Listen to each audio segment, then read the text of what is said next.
अस्सलामु अलैकुम वरहमतुल्लाहि वबरकातुहू। ख्वाब के अंदर तौबा करना, रोना, गिड़गिड़ाना, अपने गुनाहों और नाफरमानियों की माफ़ी मांगना, इसकी तबीर के हवाले से आज हम गुफ्तगू करेंगे। अगर उससे पहले अभी तक आपने हमारे चैनल को सब्सक्राइब नहीं फरमाया तो अभी फरमा दें, ताकि हर आने वाली अच्छी वीडियो आप तक बर वक्त पहुँचती रहे। ख्वाब अच्छे भी होते हैं और बुरे भी होते हैं, ख्वाब सच्चे भी होते हैं और झूठे भी होते हैं। अपने ख्वाबों की तबीर जानने के लिए किसी भी साहिब इल्म या मुफ्ती हज़रात से रब्ता करें। किसी भी जाहिल को अपना ख्वाब बिल्कुल बयान ना करें।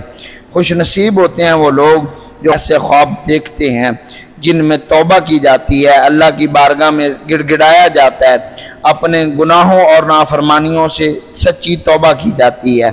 इसकी तबीर हज़रत इमाम इब्न सीरीन रहमतुल्लाह ताला अलैह आप फरमाते हैं कि अगर ख्वाब के अंदर कोई देखे कि उसने तौबा की है, अपने सब गुनाहों और नाफरमानियों की सच्ची अल्लाह की बारगाह में तौबा की है, गिड़गिड़ाया है और रोया है, तो उसकी तबीर ये है कि वह अपने सब गुनाहों और नाफरमानियों से तौबा करेगा और ऐसे काम करेगा जिससे रब्बुल आलमीन की खुशनुदी हासिल होगी और दुनिया से हाथ उठाकर तालबे आखिरत होगा।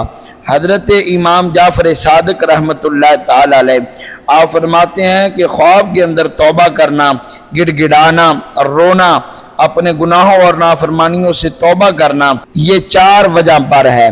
पहला, अपने गुनाहों से माफ़ी मांगेगा, दूसरा रज़ाए हक ताला, और तीसरा राह आखिरत, और चौथा सआदत मंदी।